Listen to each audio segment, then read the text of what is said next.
Alors moi je me présente, Aziz Farès, journaliste, auteur, heureux chez XYZ, où j'ai publié un essai il y a quelque temps déjà sur l'islam, l'islamisme ici au Québec.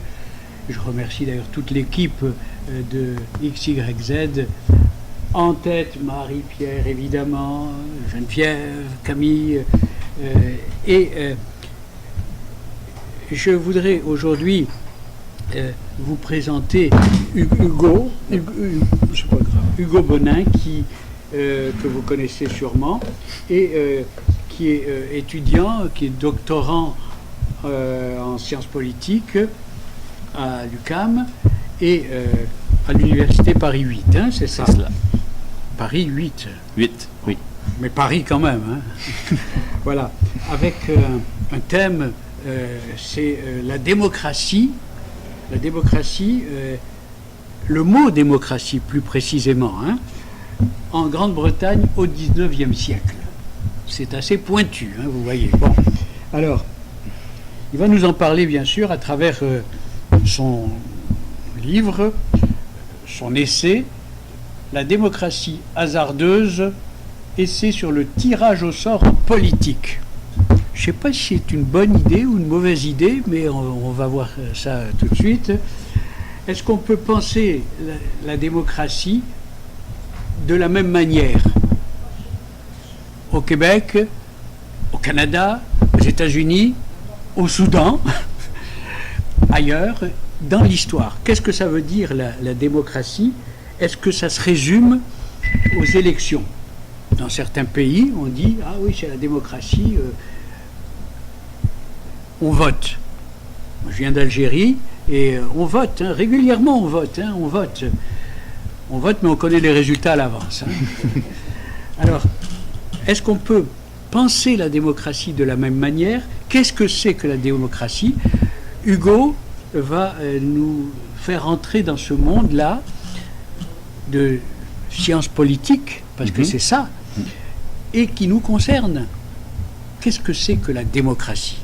Merci Hugo, la parole est à toi. Merci Aziz, merci à tous et à toutes. Alors peut-être oui, je pense pas que je vais répondre à la question qu'est-ce que la démocratie aujourd'hui quand même, pour pas mitiger les attentes.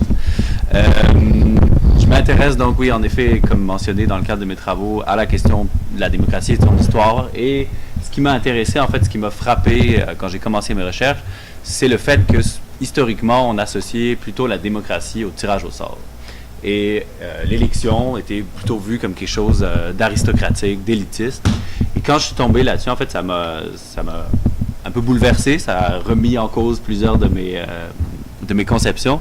Et c'est par la suite que j'ai commencé à développer des idées, un intérêt pour le tirage au sort, qui sont présentées dans l'essai, que je vais tenter de vous résumer cet après-midi.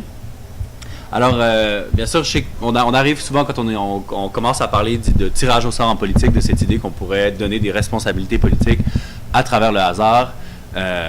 Ça vient un peu, comment dire, nous choquer, ça nous surprend. Je veux pas mon but, c'est pas vraiment de convaincre personne ici ce soir, enfin cet après-midi plutôt, que c'est la solution à tous nos problèmes politiques. Je pense que ça nous permet en tout cas de résoudre certains des problèmes qu'on traverse actuellement comme société, bon, au Québec, au Canada et peut-être plus largement en tout cas en Occident.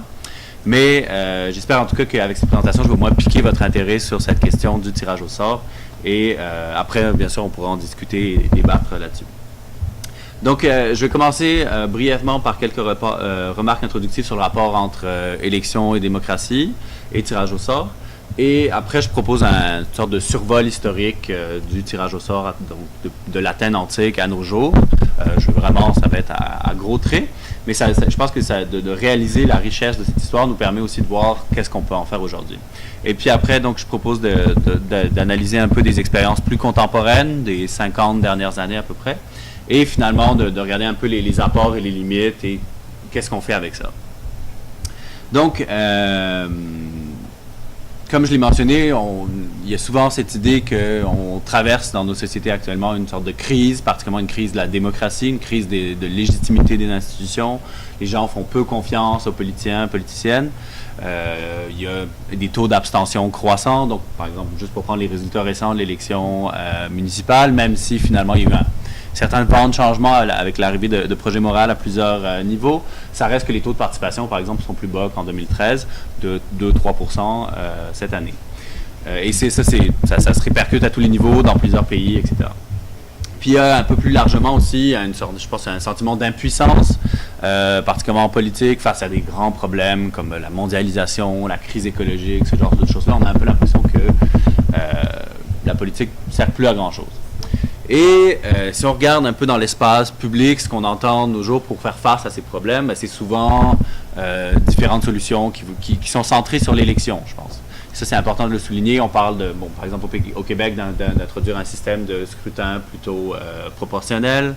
On parle de référendum d'initiative populaire. On parle parfois de budget participatif, de ce genre de choses, de réforme du Sénat. Donc, c'est toutes des propositions qui sont actuellement sur la table. Et je pense qu'il y en a certaines qui sont très intéressantes. Je ne veux pas les discréditer, mais elles se centrent quand même autour de l'élection. Et pour moi, une partie du problème, en fait, de notre système politique actuel, c'est qu'il est justement centré sur l'élection et que l'élection n'est pas nécessairement quelque chose de démocratique. Et donc là, je l'ai dit un peu plus tôt, historiquement, jusqu'au 18e siècle, donc jusque dans les années 1700, jusqu'en gros, souvent le tournant, ça peut être vu comme la Révolution française, l'élection était associée à un régime aristocratique, élitiste, si on veut, et de l'autre côté, le tirage au sort était vu comme quelque chose de démocratique. Cette idée donc que le tirage au sort, que l'élection, excusez-moi, est quelque chose d'aristocratique est un peu contre-intuitif, si on veut, surtout dans notre éducation politique actuelle où on valorise beaucoup l'élection comme critère de la démocratie. Je pense que la meilleure façon d'illustrer un peu le caractère élitiste de l'élection, c'est prends l'exemple que je prends tout le temps. Là, si on était dans ce café et on décidait d'élire un représentant, un porte-parole, quelqu'un qui va nous représenter pour défendre le droit des clients du café du Fournil, eh bien, si on élisait une personne, c'est la personne qui serait choisie, peu importe qui, la personne X, serait considérée comme meilleure que les autres. C'est celle qui a remporté le plus de votes.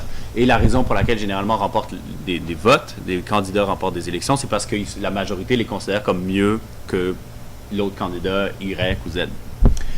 Et à l'inverse, si on décide plutôt de tirer au sort notre représentant ou représentante, bien là, on est dans une logique un peu différente où on considère que tout le monde peut faire le même travail, tout le monde a à peu près les mêmes capacités politiques.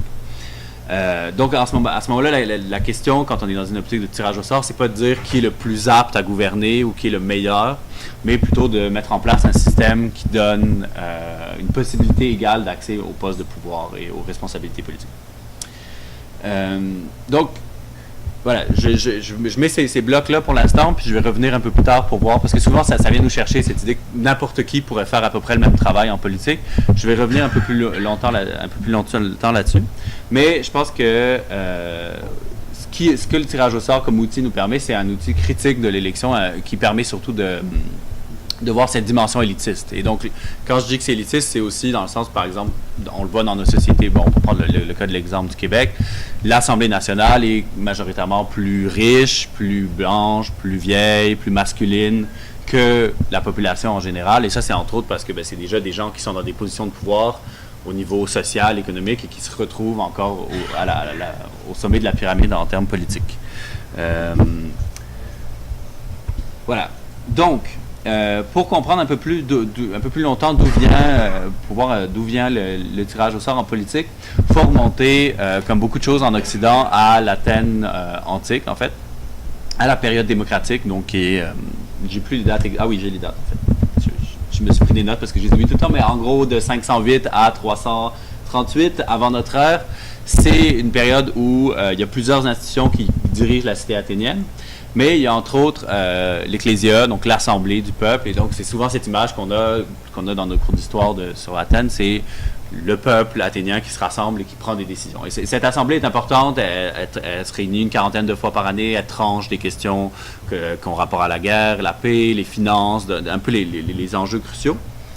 Mais couplé à cette assemblée, en fait, il y a tout un ensemble de positions politiques, des magistrats qu'on appelle qui seraient un peu des politiciens, une sorte d'hybride politiciens-fonctionnaires. Et ces gens-là sont majoritairement tirés au sort, en fait. Et ça, je pense que c'est vraiment important de le rappeler et de le réaliser. Dans le fond, il y a à peu près 700 postes de fonctionnaires, de magistrats dans l'État athénien. Et à peu près, il y en a 600 qui sont tirés au sort. C'est des gens qui, chaque année, sont choisis au hasard parmi les citoyens.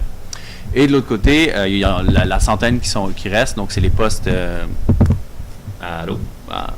On va tout recommencer. Merci. OK. Donc c'est ça. Il y a une centaine de postes qui sont électifs. Donc, c'est des postes considérés comme plus spécialisés, par exemple, stratège militaire ou gestion de finances, etc. Mais tous les postes qu'on rapporte, par exemple, les fonctions judiciaires, financières, religieuses, d'inspecteurs de port, de responsables de la voirie, tous ces postes-là sont tirés au hasard parmi les citoyens. En plus de ces magistrats, il y a aussi ce qu'on appelle la boulée. La boulée, donc j'ai parlé de l'Ecclésia, qui est l'Assemblée générale du peuple, si on veut. Il y a la boulée, qui est le Conseil des 500. C'est une sorte de conseil exécutif de la démocratie athénienne. C'est 500 personnes qui sont tirées au sort chaque année et qui sont responsables de gérer la cité au jour le jour, si on veut. C'est eux qui reçoivent les dignitaires, qui assurent la présidence de la cité, etc. Et finalement, la troisième instance importante de tirage au sort à Athènes, c'est ce qu'on appelle l'ailier, c'est le tribunal populaire, où là, il y a plus de 6000 personnes chaque année qui sont tirées au sort pour être des jurés potentiels, et chaque jour, on retire au sort ces gens-là pour qu'ils siègent sur différents procès en cours. Et ces procès-là, c'est important de voir qu'ils sont politiques, ils ont souvent un rôle politique important. Il y a entre autres, l'ailier peut renverser des décisions prises par l'Ecclésia. Donc, il y a un va-et-vient, si on veut, entre ce qu'on appellerait aujourd'hui le pouvoir législatif et le pouvoir judiciaire. Donc, je parle beaucoup d'Athènes, mais je pense, même si je veux quand même souligner que c'est loin d'être une démocratie parfaite. Donc, pour celles qui ne savaient pas, je rappellerai donc que les femmes n'avaient pas le droit de vote, qu'il y avait énormément d'esclaves qui étaient bien sûr exclus de la sphère politique aussi, les étrangers aussi étaient exclus. Et donc, en fait, c'est tout de même un nombre, c'est pas la majorité, clairement pas la majorité de la population qui peut participer politiquement. Mais malgré ça, il en reste pas moins que c'est à peu près 15 à 20% de la population totale d'Athènes qui joue un rôle direct politique et qui va se retrouver au cours de sa vie à être politicien professionnel, si on veut, ou qui va être magistrat. Et ça, c'est énormément, en fait, ça n'a aucune mesure avec ce qui est de nos jours. Qui est politicien? Il y a finalement peut-être moins d'1% de la population qui se retrouve vraiment à exercer des responsabilités politiques, alors qu'à Athènes, malgré les restrictions importantes, c'est finalement un pourcentage beaucoup plus grand. Il y a une longue histoire du tirage au sort qui continue même après Athènes. Ça a été notamment utilisé à Rome pour des raisons religieuses, entre autres, dans différentes instances, mais je vais passer parce que c'est un peu plus technique et moins intéressant finalement pour notre propos. Cette histoire, disparaît un peu pendant la période du Moyen-Âge, mais revient sur le devant de la scène, notamment avec Venise et Florence et certaines villes en Espagne, où le tirage au sort donc, est utilisé pour, encore une fois, attribuer des responsabilités politiques. On peut se rappeler, par exemple, que le doge de la ville, donc qui était le chef de Venise, était tiré au sort, en fait, dans une procédure qui est assez complexe et qui donne mal à la tête. Alors, je vais essayer de résumer rapidement, mais en bref, l'idée c'était qu'il y avait un conseil de 500 grandes familles de la ville. Quand il fallait choisir un nouveau doge, se réunissaient. On tirait au sort parmi ces 500 personnes à peu près 40 personnes. On faisait un deuxième tirage au sort pour réduire cette liste-là à 9 personnes. Ces 9 personnes-là devaient après par la suite créer une nouvelle liste électorale de 25 candidats qui était de nouveau réduite, et ainsi de suite. Et ça s'est changé comme ça pendant 9 tours. C'était assez interminable, en fait. Et à la fin, on arrivait avec un groupe d'une trentaine de personnes, je pense bien, qui devaient sélectionner le doge de Venise. Et cette procédure, cet alliage d'élection et tirage au sort était volontaire et c'était complexe pour en fait, s'assurer que le candidat qui soit choisi, le doge, soit vraiment quelqu'un qui soit consensuel et qui permette de rallier les différents groupes et les différentes factions de la ville. Éventuellement, au tournant, il y a aussi, oui, j'ai oublié, on l'oublie souvent, mais en Suisse, que le tirage au sort va être utilisé. Notamment en Suisse, il y a une grande tradition démocratique dans certains cantons. Il y a des assemblées populaires directes, de démocratie directe, et le tirage au sort était encore utilisé là-dedans. Toutefois, au tournant du 19e siècle, en fait, le tirage au sort disparaît complètement de la carte, est effacé de la plupart des villes et des cités européennes. Et je pense que c'est important de se rappeler que c'est pas un accident de parcours, si on veut. Il y a eu, au tournant du 19e siècle, dans les débuts de la modernité, de part, notamment si on regarde les révolutions américaines et françaises, il y a une volonté claire de mettre l'élection au centre de nos régimes politiques. Et c'est assez clair que le but de nos pères fondateurs, et même si on regarde les pères fondateurs canadiens, c'est aussi assez clair, que leur but n'est pas de créer un système démocratique, mais bien un système, un gouvernement représentatif, mais où le pouvoir reste entre les mains d'une classe politique professionnelle et qui maintiennent le pouvoir et qui garde le peuple, si on veut, ou les pauvres, et toute cette masse en dehors de la sphère politique. Et donc, dans certains débats et chez certains philosophes, l'option du tirage au sort est évoquée, mais rapidement, pour être repoussée, en fait, on avait peur que, en mettant en place un système de tirage au sort, on reconnaisse une certaine égalité entre tous et toutes, et ce qui amènerait une trop grande participation populaire. Éventuellement, le tirage au sort va effectuer un retour sur la scène politique, parce que même s'il disparaît donc au niveau politique, il reste quand même présent au niveau juridique. Donc on se rappelle qu'à Athènes, il y avait des jurés qui étaient tirés au sort, et ça, c'est à partir du 19e siècle, c'est aussi un moment où on va systématiser cette pratique, notamment en Angleterre et aux États-Unis, et vraiment ça devient quelque chose de commun en fait pour les gens d'être appelés à juger d'un père et souvent de trancher des questions de vie ou de mort. Donc c'est intéressant de voir que si politiquement on retire le pouvoir à la plupart des gens, ou en tout cas on refuse de leur donner, de l'autre côté au niveau juridique, on va considérer que les gens sont capables de s'entendre et de délibérer et de trancher des questions littéralement de vie ou de mort. Donc si on avance à la société contemporaine, on réalise en fait que le tirage au sort joue un rôle encore quelque peu caché dans plusieurs cas. Donc, j'ai nommé les jurys qui sont un endroit important, mais on peut aussi se rappeler que, par exemple, et on en discutait tout à l'heure, le tirage au sort sert parfois à trancher des élections, en fait. Donc, à McMasterville, par exemple, il y a eu un poste de conseiller où, récemment dans l'élection, les deux candidats sont arrivés à égalité. Et au final, on a fait pile ou face pour trancher l'élection. C'est une pratique qui est assez courante aux États-Unis, en fait, même au niveau au Canada aussi, dans certaines provinces, notamment à l'île du Prince-Édouard. On aurait dû faire ça pour Trump, hein? Il faut qu'il y ait égalité pour suivre ce schéma-là. Mais il y a d'autres expériences un peu plus explicites qui ont eu lieu dans les 50 dernières années. En gros, la plupart du temps, l'idée derrière ces expériences-là, c'est de vraiment prendre des citoyens ordinaires, des gens qui n'ont pas de connexion avec la politique, outre le fait qu'ils vivent dans une société et donc qu'ils ont des choses en commun avec leurs concitoyens et concitoyennes. Et donc d'aller chercher ces gens-là et de leur faire débattre de questions politiques.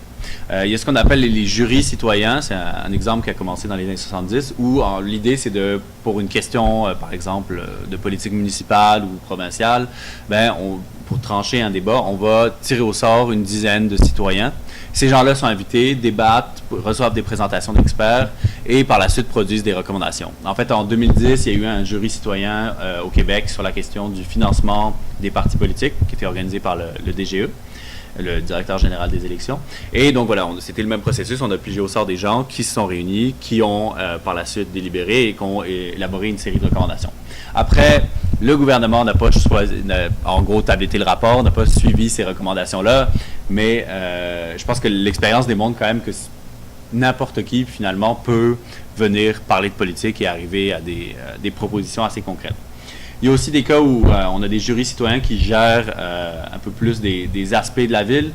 Par exemple, à Berlin, il y a des jurys citoyens qui gèrent une partie du budget. Dans les différents arrondissements, ces gens-là sont donc tirés au hasard aux 2-3 ans et reçoivent différentes propositions et allouent le budget selon les priorités qu'ils et elles considèrent comme importantes. Il y a aussi des cas où on a des jurys citoyens qui gèrent une partie du budget. Dans les différents arrondissements, ces gens-là sont donc tirés au hasard aux 2-3 ans et reçoivent différentes propositions et allouent le budget selon les priorités qu'ils et elles considèrent comme importantes. le même principe de jury citoyen a été poussé, si on veut, à une échelle un peu plus grande avec le principe d'assemblée citoyenne. Puis je vais peut-être parler un peu plus longtemps de ça parce que c'est des exemples quand même assez intéressants. Mais en gros, l'idée, c'est qu'on tire une centaine, voire des milliers de personnes pour délibérer de questions politiques un peu plus assez fondamentales. Donc, par exemple, au Canada, on a 2 exemples de ça au Canada. En Colombie-Britannique et en Ontario, il y a eu des assemblées citoyennes sur la réforme du mode de scrutin. Et donc là, c'est des gens qui ont été amenés à discuter, à avoir encore des présentations d'experts, etc. Et dans les 2 cas, ils ont proposé de passer à un mode plus proportionnel. Par contre, ça dépendait d'une approbation par référendum par l'ensemble de la population et ça a été rejeté dans les 2 cas. C'était en 2004 et en 2007. Par contre, pour la Colombie-Britannique, quand même, il y avait 58% des gens qui s'étaient prononcés en faveur, mais finalement, le seuil de réussite était fixé à 60%. Donc, ça n'a pas passé. Un cas assez intéressant aussi, c'est le cas irlandais. Donc, c'est ce qu'on appelle la Convention constitutionnelle irlandaise. En gros, entre 2012 et 2014, en Irlande, il y a eu une assemblée qui a été chargée de rédiger, de proposer des changements à la Constitution. Et entre autres, là, c'était 66 personnes tirées au sort, puis il y avait 33 parlementaires, donc des gens élus au Parlement irlandais, qui ont débattu de ces questions-là. Et il y avait il y en avait un ensemble. Ça allait de la réforme des postes de l'âge de droit de vote ou du poste de président à des enjeux plus controversés, notamment la question du mariage entre personnes de même sexe. En gros, l'Irlande est un pays assez catholique et donc c'est une question qui divisait beaucoup la population. Et finalement, cette convention-là a proposé de légaliser le mariage de personnes de même sexe et ça a été approuvé par la suite en un référendum à plus de 60%. Et là, en fait, l'expérience a tellement été populaire, a tellement été bien reçue par l'ensemble de la population. En gros, sur les différentes propositions, il fallait soit qu'il y ait un référendum par la suite ou que le Parlement adopte les propositions, que cette expérience a tellement été populaire qu'ils ont relancé le processus en février 2016. Et là, il y a une deuxième convention composée de 100 personnes complètement tirées au sort et qui débattent, entre autres, de changement climatique, de la question de l'avortement, de la retraite et des pensions, etc. Donc, on voit vraiment que c'est des enjeux quand même de société assez larges et assez complexes. Je pense que ce que cet exemple montre, c'est qu'il y a différents apports et limites qu'on peut retenir du tirage au sort et je vais essayer d'en nommer quelques-uns. Pour moi, d'abord, le tirage au sort a une dimension que j'appelle de neutralisation ou d'impartialité. En gros, c'est que ça permet, le tirage au sort coupe toute interférence humaine, si on veut. Quand on est choisi au hasard, ça ne dépend pas de la couleur de la peau du candidat ou de ses idées ou du temps qu'il fait. C'est vraiment quelque chose qui est déconnecté de tout autre facteur. Excuse-moi. Et ça permet donc de choisir des citoyens et citoyennes de manière neutre, si on veut. Comme ça, on s'assure que les gens qui participent au processus ne le sont pas parce qu'ils sont intéressés, ils le sont tout simplement parce qu'ils ont été pigés. Et donc, ça permet d'éviter, entre autres, la corruption, notamment, parce que, on le sait bien, dans nos systèmes électifs, c'est souvent un problème, donc, de soit avant ou pendant ou après, mais, donc, par exemple, je vais voter pour toi si tu me donnes un contrat ou je vais contribuer à ta caisse de parti en échange de futurs contrats, de ce genre de choses-là. Mais finalement, ça rend le tirage au sort, ça rend ça à peu près impossible parce qu'il faut acheter, si on est un entrepreneur, par exemple, à Montréal, ça veut dire qu'il faut acheter à peu près tout le monde et ça revient un peu cher. Le tirage au sort permet aussi une meilleure représentation de la population. Alors, donc, j'ai mentionné un peu plus tôt que l'élection était biaisée, puis tend à reconduire au pouvoir ceux qui sont déjà au pouvoir au niveau politique ou au niveau social ou économique. Donc, ça les reconduit au pouvoir politique. Mais le tirage au sort, lui, permet en fait une sorte de représentation miroir de la population. En fait, c'est le principe d'échantillon représentatif. À partir du moment, pour une population donnée, à partir d'un certain nombre, on va avoir une quasi-équivalence entre l'échantillon et la population. Et ça marche bien sûr tant au niveau sociologique, donc c'est-à-dire que si on tirait au sort notre Assemblée nationale, demain on aurait 50% de femmes comme dans la population québécoise, mais aussi au niveau de la représentation des idées en général. Finalement, la dernière dimension, c'est la dimension, disons, égalitaire, la dimension d'égalisation. Et donc ça fait en sorte que c'est à la fois c'est une matérialisation de l'idée que tout le monde est égal, en fait, de tirer au sort au sein d'un groupe. C'est donc l'idée que tout le monde est également compétent, particulièrement sur le plan politique, et on a toutes les mêmes chances. On a toutes les mêmes chances de faire de la politique. Alors, c'est souvent ce côté-là qui est le plus provoquant quand on pense au tirage au sort. On a souvent l'idée que, les gens qui sont élus, c'est parce qu'ils sont les plus intelligents, parce qu'ils sont les meilleurs, et parce qu'ils sont, peut-être pas tout le temps les plus intelligents, mais en tout cas, oui, je pense que le contre-exemple de Trump vient tout souvent en tête. Mais en tout cas, il y aurait dans l'idée que la politique est quelque chose de spécial, c'est une affaire de spécialistes, souvent une affaire d'avocats ou de médecins ou de gestionnaires, et qu'il faut, des gens avec des compétences particulières pour régler ça. Alors, moi, donc cette idée, en fait, elle est fausse. Voilà, pour dire les choses un peu brutes. Si on veut, je vais être un peu provocateur, mais en politique, pour une assemblée tirée au sort, en fait, elle a beaucoup plus de chances d'être plus intelligente qu'une assemblée élue. Alors là, je vais m'expliquer, parce que souvent, ça vient un peu nous chercher. On a souvent peur, on a peu confiance, des fois, je trouve, dans les capacités de nos concitoyens et concitoyennes. Cette idée qu'une assemblée tirée au sort serait plus intelligente, elle vient d'un concept qui s'appelle de la diversité cognitive. Là, je m'inspire des travaux d'Hélène Landemore à Yale. En gros, donc elle étudie des assemblées délibératives qui doivent résoudre des problèmes. Et ce qu'elle a réalisé, c'est que pour résoudre un problème, particulièrement politique, ce qui compte, c'est pas l'intelligence des membres pris individuellement, mais leur diversité cognitive, c'est-à-dire leur différence de parcours, de perspective, de point de vue, d'expérience de vie. Alors, qu'est-ce que ça veut dire concrètement? Je prends un exemple qui est l'exemple de Landemore et qui est, à mon avis, qui illustre très bien tout ça. À New Haven, dans le Connecticut, aux États-Unis, il y avait un problème d'agression sur un viaduc. En gros, il y avait, donc, la nuit, il y avait des agressions à main armée. Alors, il y a eu plusieurs plaintes citoyennes face à ce problème-là. La police décide d'ouvrir une enquête, décide de dépêcher une auto de patrouille pour surveiller l'endroit. En gros, les problèmes continuent parce que l'enquête piétine, et de l'autre côté, les agressions continuent tout simplement en dehors des heures de patrouille. Donc là, on organise une sorte d'assemblée citoyenne où il y a la police, la mairie et des citoyens du quartier qui se présentent. Et là, on débat, comment on va régler ce problème, etc., etc. Là, finalement, il y a un citoyen qui arrive qui dit, pourquoi on n'installe tout simplement pas des lampadaires sur cette rue? Ça va l'éclairer, ça va la rendre plus sécuritaire. Tout le monde fait, oui, on n'y avait pas pensé. Tout le monde, l'administration particulièrement.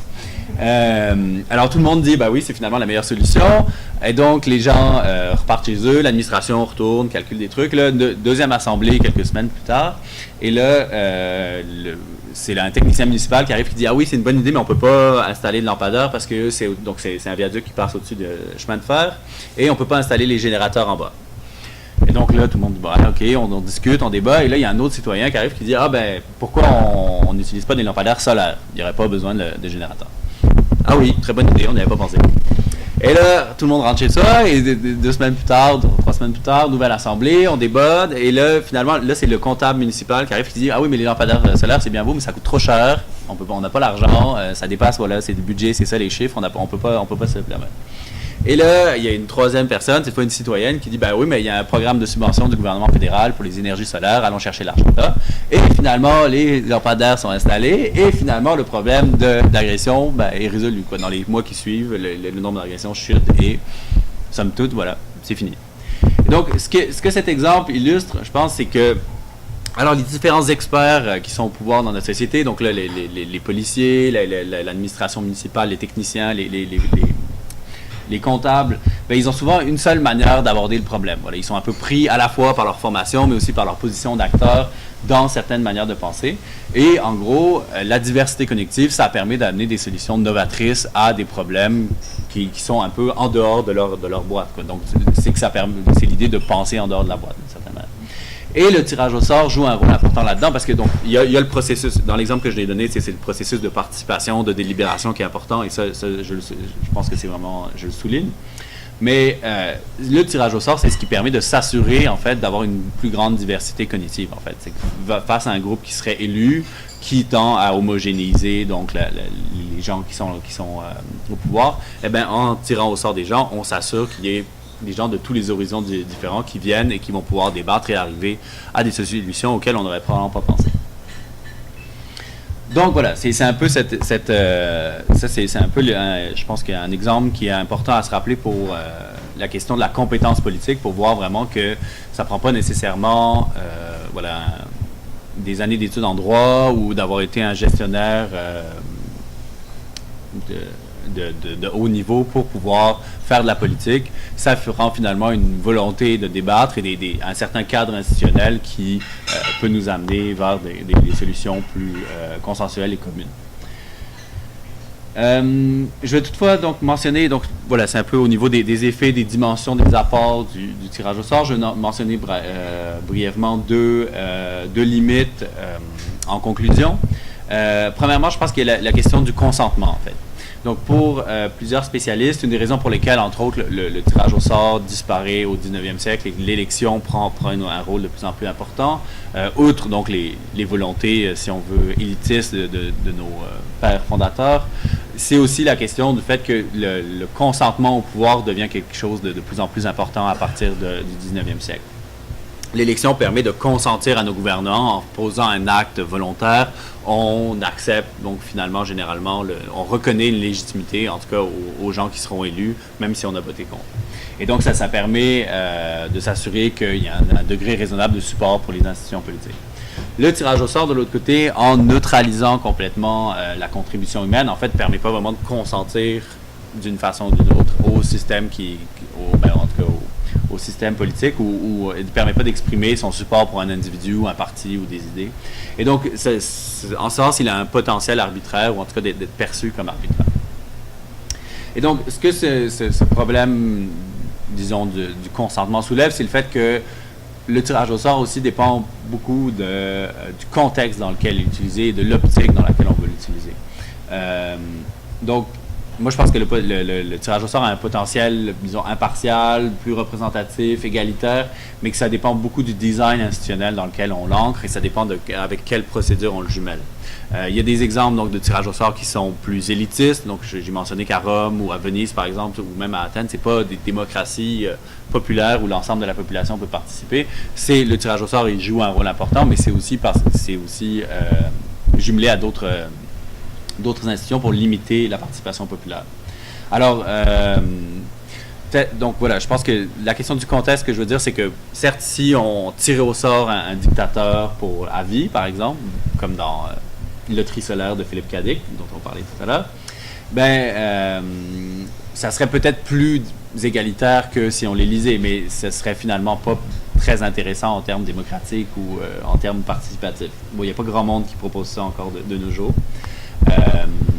Et donc, je pense que voilà, pour que le tirage au sort puisse être utilisé dans une optique démocratique, il faut le jumeler, entre autres, à une rotation régulière des charges, à des mandats révocables, à une certaine obligation de la délibération et qui doit être structurée aussi de manière le plus impartiale possible, à des mécanismes de décentralisation et de déconcentration du pouvoir, et donc, voilà, ce que j'appelle une participation politique populaire large pour pouvoir l'utiliser dans une optique démocratique. Donc, je pense que je vais m'arrêter là. Ça ferait le tour. Voilà. Donc, j'ai essayé de présenter un peu l'histoire du tirage au sort, ses applications contemporaines et peut-être certaines de ses apports, de ses limites.